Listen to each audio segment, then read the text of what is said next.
آج کی ان آیتوں میں آگے اللہ تعالیٰ آخرت کے احوال بیان کر رہے ہیں۔ الْأَخِلَّاءُ يَوْمَئِذٍ بَعْضُهُمْ لِبَعْضٍ عَدُوٌّ، اللہ رب العزت فرماتے ہیں قیامت کا دن، آخرت کا دن، اس دن دوست دوست کا دشمن ہوگا۔ وہ دوست جو دنیا میں دوست سے محبت کرتے تھے، دوست کے لیے سب کچھ روا رکھتے تھے، بڑی بڑی قربانیاں دیتے تھے دوستوں کے لیے، بڑی محبت کرتے تھے دوست کے ساتھ، کل قیامت کے دن نہ صرف یہ کہ دوست کی دوستی دوسرے دوست کو کام نہیں آئے گی، بلکہ دوست دشمن ہو جائیں گے۔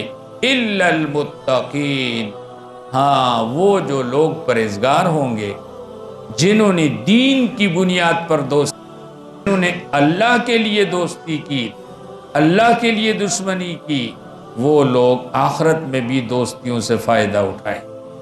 تو فرمایا الْأَخِلَّاءُ يَوْمَئِذٍ بَعْضُهُمْ لِبَعْضٍ عَدُوٌّ، قیامت کا دن اتنا خوفناک، اتنا خطرناک، اتنا ہولناک ہوگا کہ دنیا کی زندگی کے دوست وہاں دشمن بن جائیں گے۔ امام ابن کثیر رحمہ اللہ نے حضرت علی رضی اللہ تعالیٰ عنہ سے ایک روایت نقل کی ہے، مصنف عبد الرزاق اور ابن ابی حاتم کے حوالہ سے حضرت علی رضی اللہ تعالیٰ عنہ فرماتے ہیں دو دوست تھے، دو مومن اور دو کافر، جو دنیا میں ایک دوسرے سے محبت کرتے تھے۔ مومن دوستوں میں سے ایک دوست فوت ہو گیا۔ آپ جانتے ہیں مرنے کے بعد ہی حضور علیہ السلام نے فرمایا مومن اور نیک انسان کے لیے قبر جنت کے باغوں میں سے ایک باغ ہوتی ہے، اور کافر اور بدکار انسان کے لیے قبر جہنم کے گڑھوں میں سے ایک گڑھا ہوتا ہے۔ یعنی وہ آخرت میں جنت اور جہنم ملنا تو بڑے دور کی بات ہے، مرتے ہی انسان یا تو جنت میں جاتا ہے یا جہنم میں۔ یہی قبر انسان کے لیے جنت کے باغوں میں سے ایک باغ بھی بنا دی جاتی ہے اور جہنم کے گڑھوں میں سے ایک گڑھا بھی بنا دیا جاتا ہے۔ فرمایا مومن دوستوں میں سے ایک دوست فوت ہو گیا، جب اللہ کے پاس گیا اسے کا بڑا اعزاز اور اکرام کیا گیا، اللہ پاک نے اس کو جنت کے عجیب و غریب مناظر دکھائے، بڑا خوش ہوا۔ تو وہاں وہ آخرت میں اللہ سے کہنے لگا اے اللہ، دنیا میں میرا ایک دوست تھا، یا اللہ وہ مجھے نیکی کی تلقین کیا کرتا تھا، وہ مجھے کہتا تھا مسجد میں آیا کرو، نماز پڑھا کرو، روزہ رکھا کرو، حج کیا کرو، زکوٰۃ کیا کرو، نیکی کے کاموں کی مجھے تلقین کرتا تھا اور مجھے گناہوں سے اور برائیوں سے روکتا رہتا تھا۔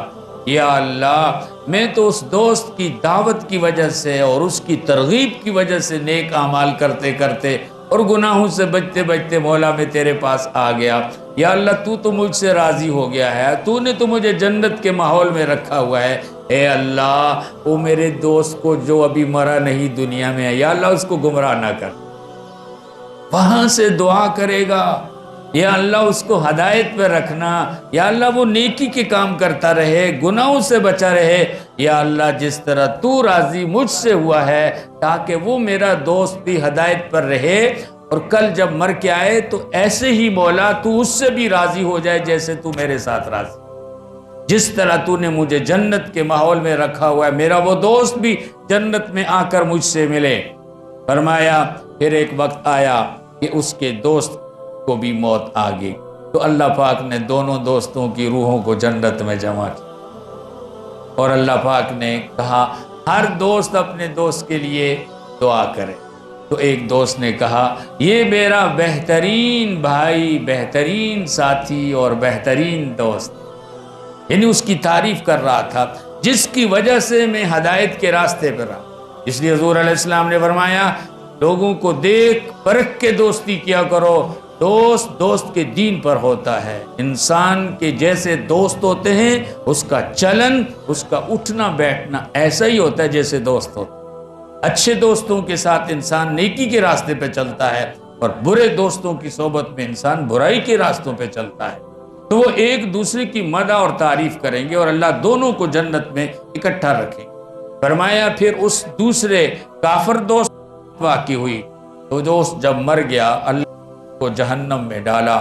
طرح طرح کے عذابوں میں اللہ نے اپنی ناراضگی اور غضب کا اظہار کیا تو وہ اللہ سے کہنے لگا، یا اللہ میرا ایک دوست دنیا میں ہے، وہ خود بھی برے کام کرتا تھا، مجھے بھی برے کاموں کی تلقین کرتا تھا، ساری برائیاں مجھ سے اسی نے کروائی ہیں، میں اسی کی کہنے پہ گناہ کرتا رہا۔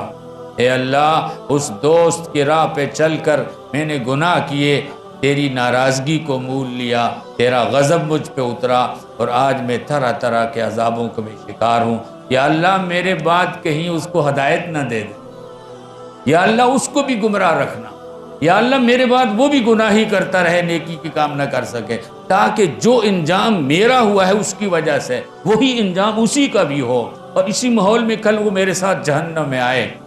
فرمایا پھر ایک وقت آیا کہ اس کافر دوست دوسرے کو بھی موت آئی تو اللہ نے دونوں کی روحوں کو جہنم میں جمع کیا اور کہا تم ایک دوسرے کی تعریف کرو۔ تو ایک دوست نے کہا یہ میرا برا بھائی، برا دوست، برا ساتھی۔ دوسرا اس کو کہتا ہے یہ میرا برا بھائی، برا دوست، برا ساتھی، یعنی وہ ایک دوسرے۔ اب دیکھیں نا، یہی قرآن کی آیت کہتی ہے الاخلاء یومئذ بعضهم لبعض عدو، دنیا کے محبوب ترین دوست، بہترین دوست کل قیامت میں ایک دوسرے کے دشمن ہو جائیں۔ اور یہ وہ دوستیاں ہیں جو اللہ کی نافرمانی پہ، گناہوں پر قائم تھی، لیکن آگے فرمایا الا المتقین، لیکن پرہیزگار لوگ، یعنی جو نیک لوگ دوستی کرتے ہیں۔ اور حضور علیہ السلام نے تو ایمان کی نشانی یہ بیان فرمائی الحب للہ والبغض للہ۔ ایک تفصیلی حدیث میں ہے، حضور علیہ السلام فرماتے ہیں جس شخص نے کسی سے محبت کی تو اللہ کے لیے، اور کسی سے نفرت کی، عداوت کی تو اللہ کے لیے کی، کسی کو کچھ دیا تو اللہ کے لیے دیا، کسی سے ہاتھ روکا تو اللہ کے لیے روکا۔ فرمایا فقد استکمل الایمان، اس کا ایمان کامل ہو۔